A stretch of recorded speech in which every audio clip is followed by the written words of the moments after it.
All right, let's get into our marquee matchups of the week. The Minnesota Vikings taking on the New England Patriots. What do we think here, Sam?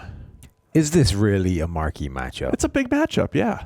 Is this not just a Viking? The Vikings are very good. They're heading to the slaughter. This is what they do. They go and they play the Patriots and they get their ass kicked. That's what happens when the Vikings play the Patriots. Every 4 years. Yeah, it goes badly. And it's going to go badly again. It always does. Last time they played in New England, Myron Pryor killed Brett Favre. That was was that his last game? Favre? So he got crushed. Could have been, yeah. And I think that was it. I mean, I remember him getting knocked out of the game Halloween night or late October. I think it'll be a pretty good game, though. There's some matchups to watch when you talk about the Vikings receivers going up against the Patriots cornerbacks, Mike Zimmer going up against Tom Brady. I think it's still a good game. Sure. I mean, on paper, it's just Vikings, Patriots tends not to go Minnesota's way. There's a few interesting things in this game, though. Yes, that's what I was trying to get out of you here. Okay. Well, I'm working with you now. Thank you. Right.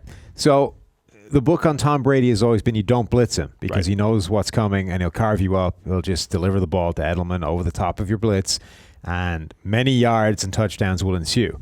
And this season, it's like teams have just accepted that, so they're not blitzing him at all. Right. He's been blitzed 15% of the time, which is the lowest rate in the NFL by a distance. But if you look at the past couple of seasons, his PFF grade against the blitz has gone down markedly. Now, the kind of the book on him was true in that against the blitz, he was always phenomenal, but it has gone downwards over the past couple of years. He still has the best PFF grade when you against the blitz going back to like 2014, like from now until then. But last year, I thought there was an explanation for it because he didn't have Julian Edelman, and they were throwing the ball down the field more. Brandon Cooks, it seemed like it made sense. This year, Edelman's back. It doesn't make a ton of sense. And what's interesting is you have arguably the best blitzing team in the Minnesota Vikings. That Mike Zimmer defense, they're extremely good. Mike Renner has written an article on the website, profootballfocus.com, this week that dives into how good these blitz packages are. And they don't always come after you with the blitz, but they present you with a lot of different looks that are extremely effective. And what they're very good at doing is everyone wants to credit Mike Zimmer's defenses for confusing quarterbacks and kind of screwing them up. And they talk about it in terms of coverages.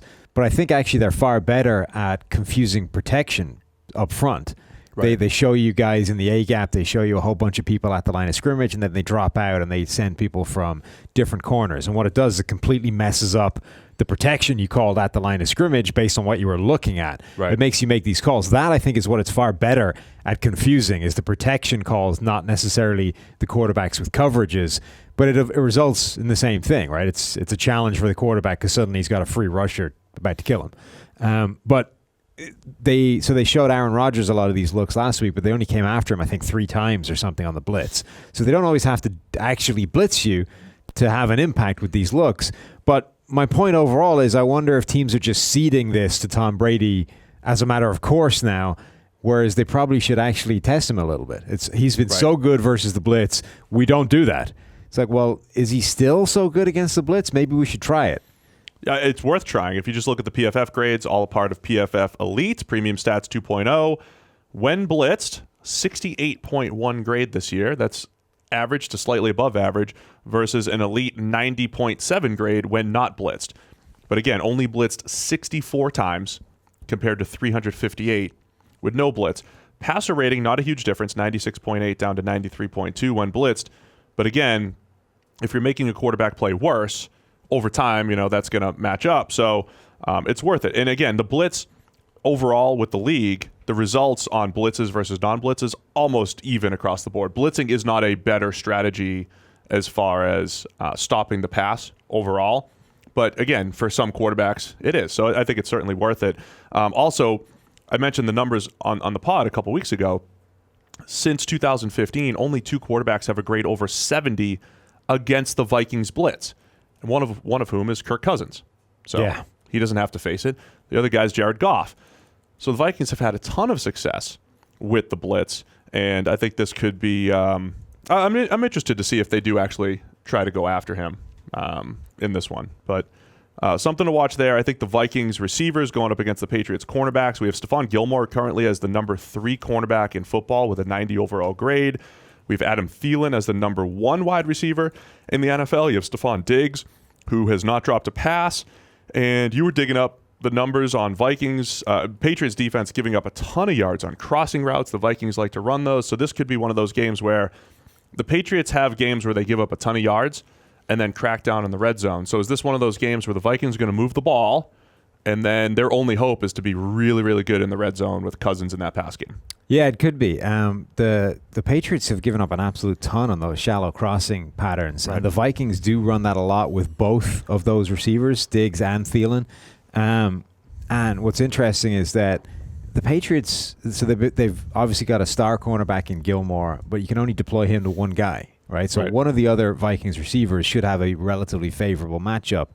And I think they're still such a talented duo because they're both incredibly good and dangerous. Now, Thielen is the guy getting all of the yards and he has the highest PFF grade right now. He's kind of objectively better at this point than Diggs.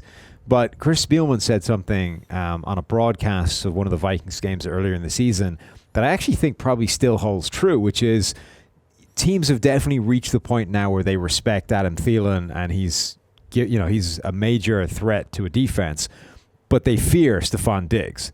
Like Thielen is the guy that's getting the majority of the work and getting the big plays, but Diggs is the guy that scares a defense. And I think that still holds true despite the fact that Thielen continues to outproduce him from a volume and from a volume and production standpoint. I think Diggs is still the guy that scares teams, at which point you get this question about who do you put Gilmore on? Right. Which guy do you try and take away? And the Patriots generally like to play matchups. And when they do play matchups, it's a lot of, okay, here top corner, go get this guy. We're going to give you safety help. The Patriots are probably the most creative defense in the league when it comes to leaning safeties and stuff. So I could see it being, give me actually the number 2 corner. Give me the number 2 corner against Diggs, but you're going to have a safety chaperone, and then maybe it's Gilmore and Thielen going at it one-on-one. So the tough part is Gilmore, Thielen moves around a little bit more than Diggs. So do you want Gilmore, handling two-way goes with Thielen? That's going to be a good matchup to watch. Real quick on Kirk Cousins, we've been saying the narrative all year. He's been incredible under pressure. And my whole thing is, week to week, the reaction with Kirk Cousins. Fails against the Bears. That's the big game he's got to win, but he's great against Green Bay. This up and down. It's the same Kirk Cousins that we've seen. That's what Minnesota bought, right? But they want the guy that's going to win all of these big games. It's just another test, and then they've got the Seahawks. They have more tests to really see where, what they've got. Yeah, I don't think they don't even want a guy to win all of those big games. They just want the guy that's capable of winning them in crunch time in the playoffs. They don't want a situation where the NFC Championship game happens again and they're just getting rolled. They want a guy that can fight back and actually start to match a team that's doing that to them. Now, maybe they may not get that far because he's thrown away a couple of games, but that's the scenario that they have in mind for Kirk Cousins. Is if we get to the postseason and things start to go to hell, we need a quarterback that's actually capable of redressing that. And the ones they've had before, they didn't think were. Yeah, so should be a good game. If you guys are over in the British Isles, Sam, check out Sky. We'll have a game preview for this. We're all taking New England, other than Neil, taking the Minnesota Vikings to win this one.